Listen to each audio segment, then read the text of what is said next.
Hello, I'm Autumn Kaufer. I'm very honored to be here to talk about what it is to be a fantasy author, especially here in 2026. Let me start with a little bit about myself. Um, I will be 45 in October. I'm happily married to my wonderful husband of almost 18 years. We have six fur babies, who you may hear in the background from time to time, five of whom are rescues. And I currently have 13 titles currently published. I started writing as a child, poetry, short stories, things like that. I grew up with my mother and father and brother in a small town, but I would spend as much time as I could with my grandparents. So let me tell you about my gran. I would stay Saturday night with my gran and go home Sunday after church. My gran would take me to see the new Disney movies when they came out, or we'd watch the Disney VHS. She would tell me fairy tales, and she would make up stories about adventures, and she really instilled in me a love of reading and stories and fantasy. So I wrote my first novel when I was 14. It was basically an interview with a vampire fan fiction before I even knew what the word fan fiction was. You have to remember this was back in the 90s. Um, and thankfully, no copies of that book exist out in the world. Excuse me. I have written some novels since then, some of whom might not ever get published. But back in 2020, everything hit lockdown and people staying home. I worked retail for a major home improvement store, so we were considered essential, and I was still working through it. But since I wasn't taking my mother and grandmother to their appointments or going out as much, I sat down and started taking writing a little bit more seriously. And then in 2021, approaching my 40th birthday, a lot of my trauma started to hit. I am a survivor of DV and CSA, and I've carried that with me for many years. And in 2021, everything just sort of hit at once. And I decided that I was going to write a short story to send to my best friend, who I call my sister. And I didn't plan to be around after that, if you catch my meaning. Well, that short story grew over 6 months, and I went from a short story to a full novel to an 8-book epic romantic fantasy series. Now, this is 7 of the books currently published. Book 8, the final book in the saga, actually comes out this summer. But let me tell you, going through my trauma and writing this story, this epic fantasy story about a woman on Earth who also endured horrors as a child. She's very closed off. She doesn't have a lot of friends. She doesn't date. And one night on her way home from work, she's mugged and left for. And a man comes and rescues her.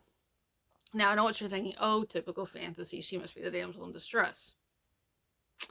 She may start out that way, but over this series, as many of my readers have pointed out, her character arc is amazing. Yes, she goes from the victim, the damsel in distress, to becoming the one person who will help to save the fantasy realm that she ends up going into. I don't want to give too many spoilers, but it is a portal fantasy, so it does start on Earth, but that's not where it ends up. Now, my process with writing this book, I'm very much of a plotter. So even though I was just planning on doing a short story, I did sit down, write an outline, character names, locations, where I kind of wanted to see happen in it. And then as I started writing, I was pounding out words. My average writing day is 2,000 to 3,000 words a day. When I was writing this, I was pounding out 15,000 words a day on average. Some days might only be 5 or 10,000, but I was unloading all of my pain, all of my trauma, all of my heartache, everything I've been through. I poured out into these pages. And I didn't plan to publish at the time that I was writing it. I just wanted to get this story out. I could see these characters in my mind. I could play the scenes in my head while I was laying in bed, and I had to write their story. And then once the first draft was done, all 1 million some odd words after 6 months, I started thinking, what if I did publish it? What if I wanted to publish it? Do I need to query? Do I need to get an agent? What do I need to do? I literally knew nothing about publishing. Um, so I went on Google and typed in, how do I publish my book? And of course, it came up with vanity presses, hybrid presses, small press, big five, indie. And so I spent several months researching and finding about alpha readers, beta readers, arc readers, which I'll touch on those later. And looking at all the options, I thought, well, I'm in my 40s. I really don't want to wait 5 or 10 years to query or get an agent. And that's no shade to any author who goes that route. I love my authors, regardless whether indie, trad, hybrid. I'm friends with some amazing authors who go all routes. So let me just go ahead and put this disclaimer. Everything I say in this video is my route, my trip, my journey. Just because I have done these things doesn't mean it's how you should. It doesn't mean it's how every author should. It doesn't mean there's a right or wrong way. And it doesn't mean that you have to do every single thing I say in this video.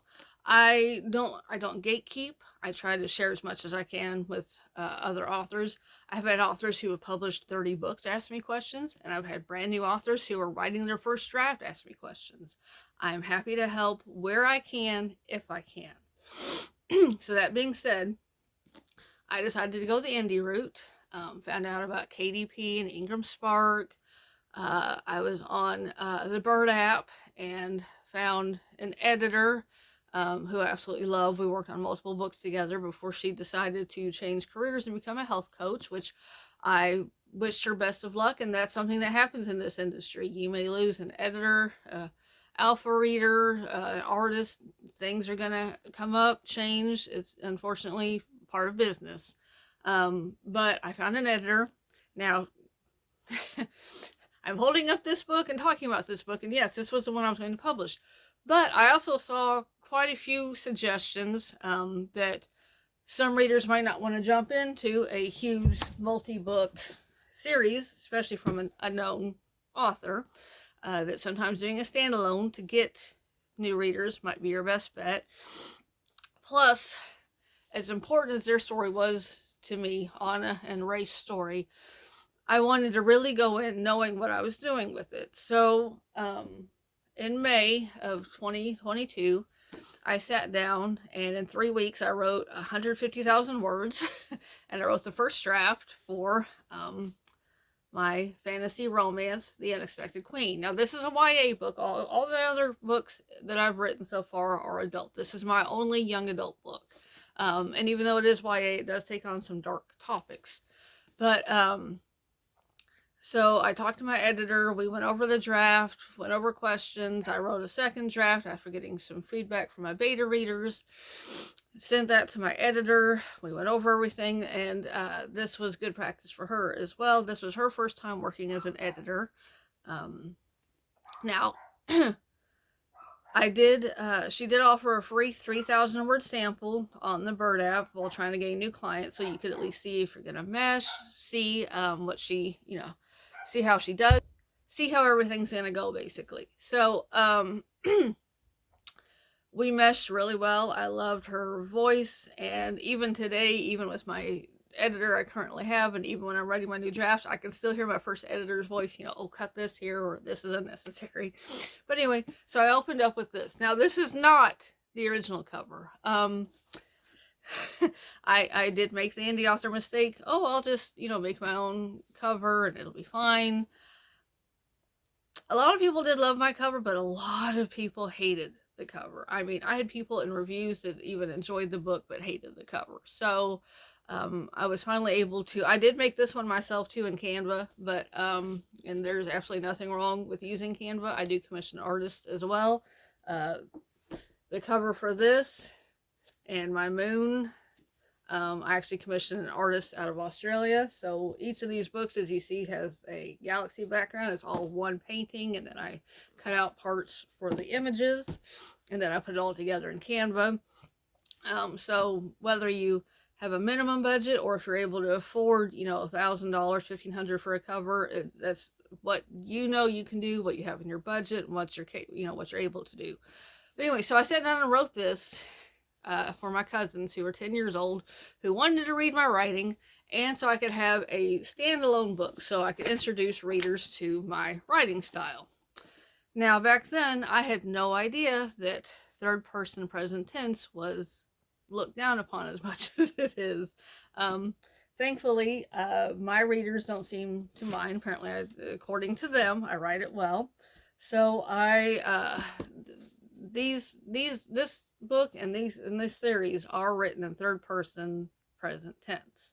All my other books are in third person past tense, and I'll get to those in a little bit.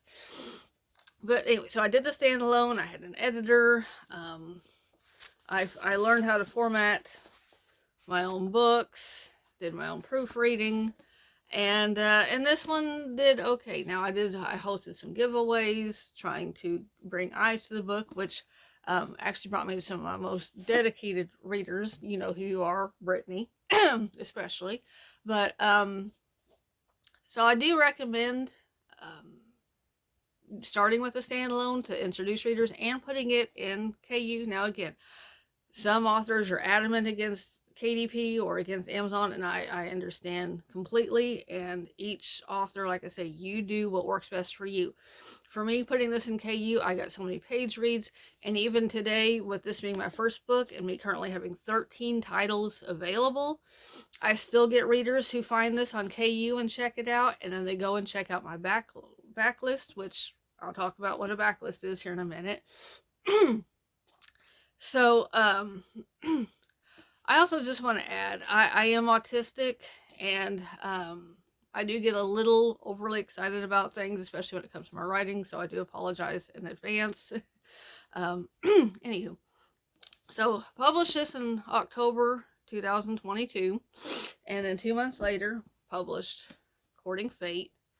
Since that time, I have published an average of 3 books a year.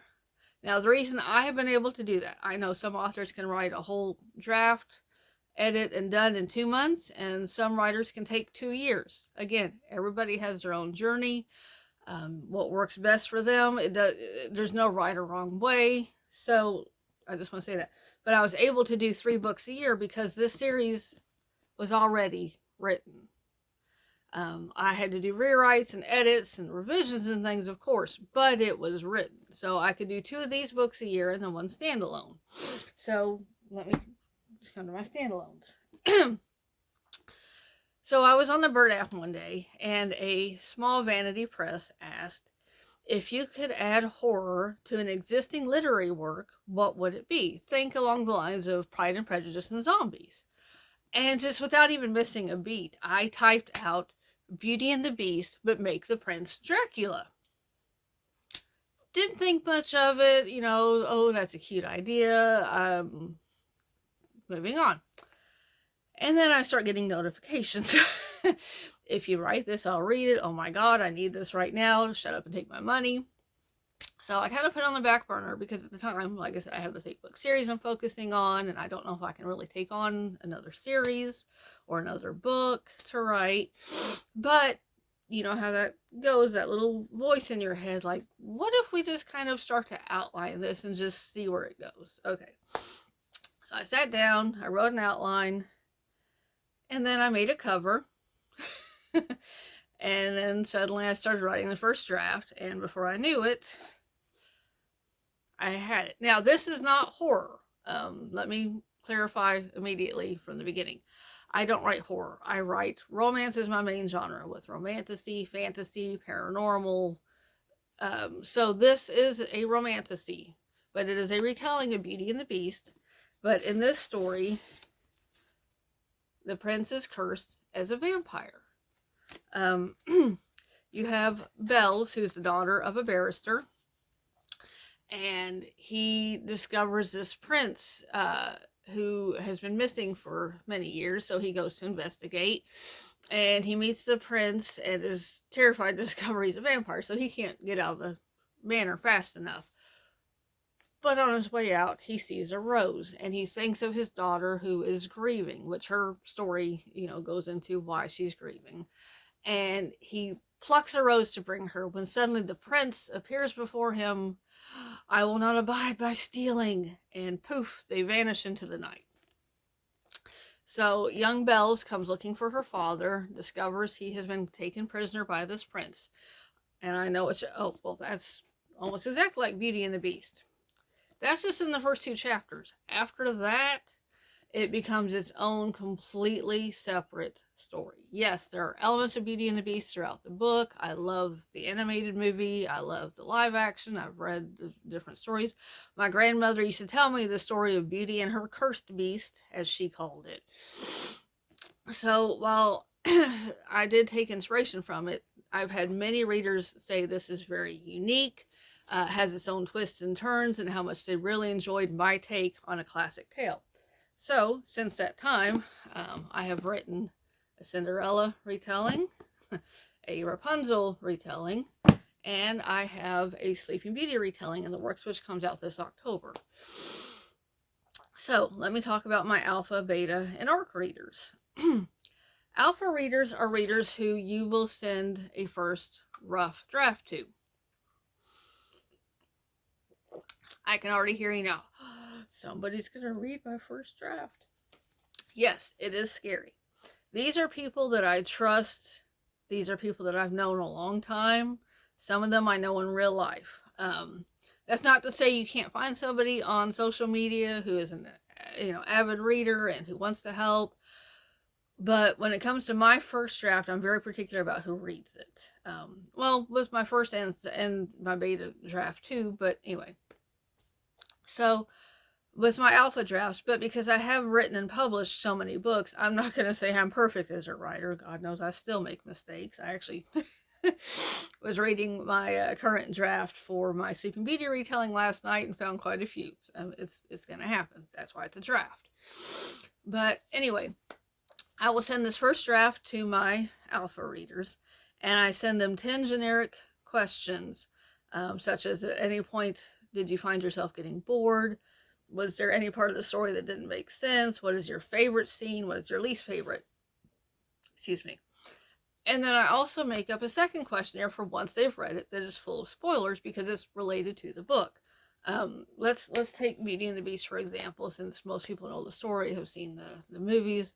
If I was sending these beta reader questions to my team, alpha reader, beta reader questions, specifically, were you surprised at the beginning when the prince was cursed, or how did you feel about the scene? Was there anything you felt should be added to it? When Belle sacrifices herself for Maurice, was there enough emotion in that scene, or do you feel like I could draw it out? Excuse me. When Belle and the Beast dance as Mrs. Potts is singing, did you enjoy that scene? Specific to what you're writing. And not every beta reader or alpha reader is going to agree. I've had one reader who DNF'd simply because I had a mention of birth control, which is absolutely her right to do, and I had no idea that could offend or trigger somebody. And so, again, you're going to continue to learn throughout this journey. But I take my alpha reader feedback, I print it out, make notes. So then when I write my second or third draft, depending on which draft is going to go to beta readers, I incorporate their feedback that I like, that I want to incorporate, and then I write my new draft.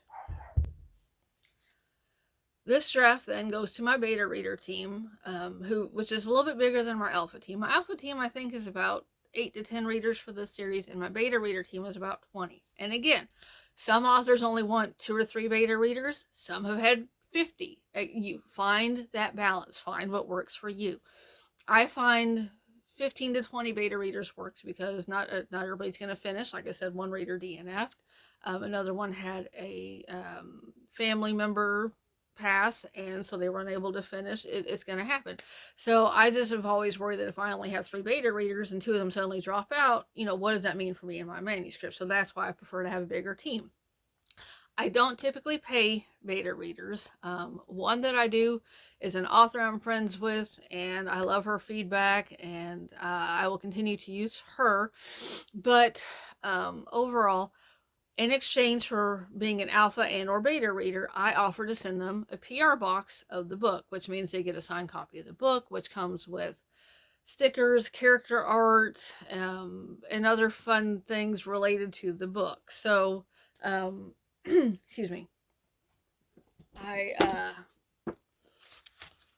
like I say,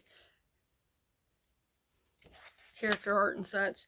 I wrap the books very lovely and pack everything with care. And they have loved getting these PR boxes. And I'm going to get into PR boxes in a minute too, because you're like, whoa, we're going from alpha readers to PR boxes. So let's step back a moment. So I go through my alpha reader, their feedback, beta reader, their feedback. I write this next draft, and if I feel like this draft is ready, this is the draft, which typically second or third draft seems to do it for me. And again, I know some authors who can do it basically in one draft with some major revisions, and I know an author who writes 12 drafts. You find that balance, you find what works for you. So let's just say third draft. I then send it to my editor. She will go through and she will make notes in it. In fact, I'm working on, this is book 7, but I don't have book 8, so I'm currently working on the 8th book in this series. And I wrote a scene that I was really not sure of because it was kind of out of character for my mailman character. But at the same time, it fit with what was going on. So my beta readers loved it. My editor loved it. Then my editor had a suggestion. What if we move this scene to this chapter where this happens and it makes more sense while these other things happen? Oh my goodness, that's going to build up the tension. That's going to add more to the story. Oh Lord, but now I have to move an entire scene and kind of revise and edit everything around it to make sure the rest of it fits, and it's been a process, but it's going to make the story flow so much better. And with your editor, not everything they say is written in stone. You listen to your gut. You listen to if you have other books published and what readers, your alpha readers and beta readers have said.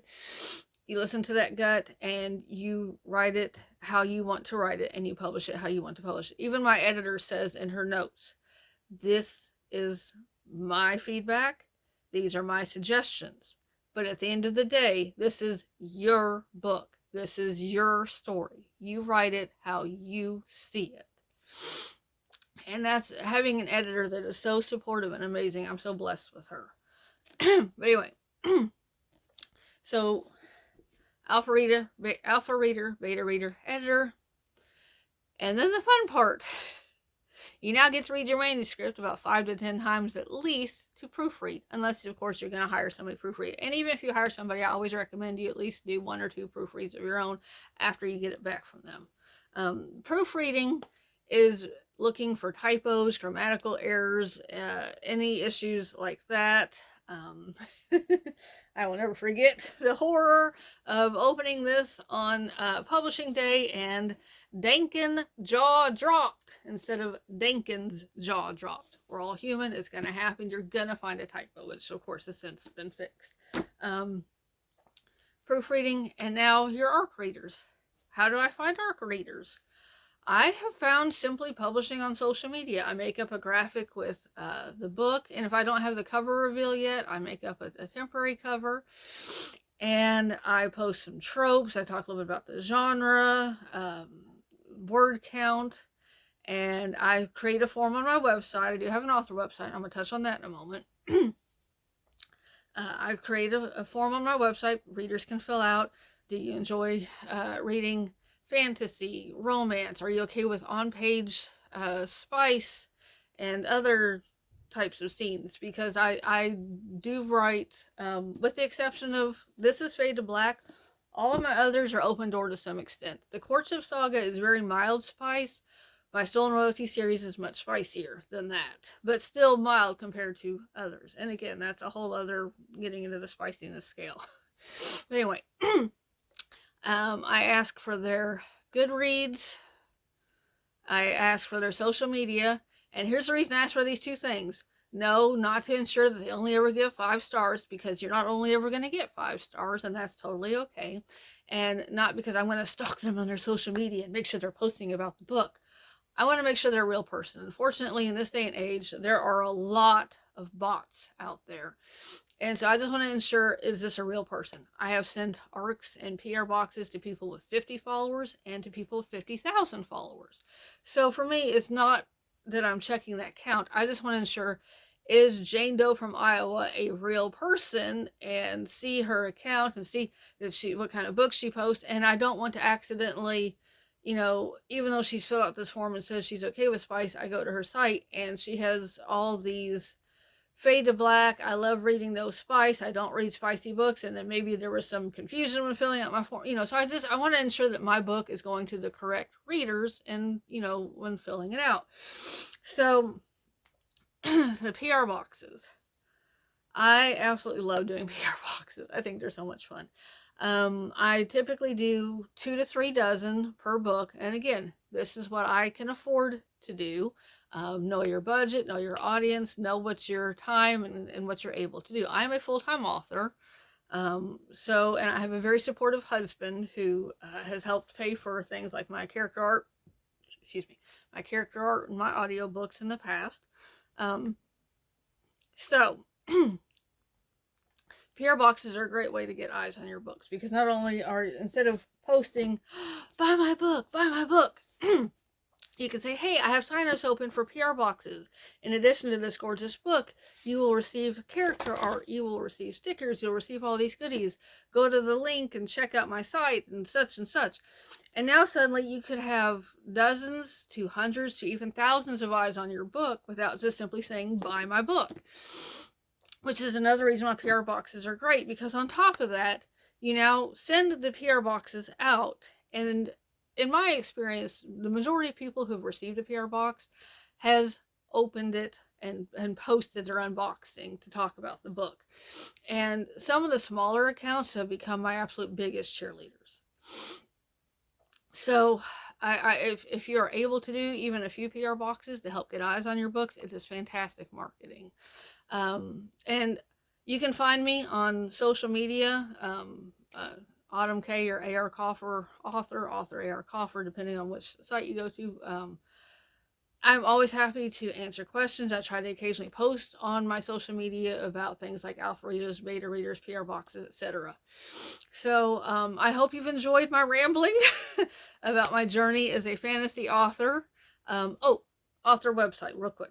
So I do have an author website. I sell my books on there, and I have sold 300 to 400 books just from my website alone. I'd have to look at the exact figures.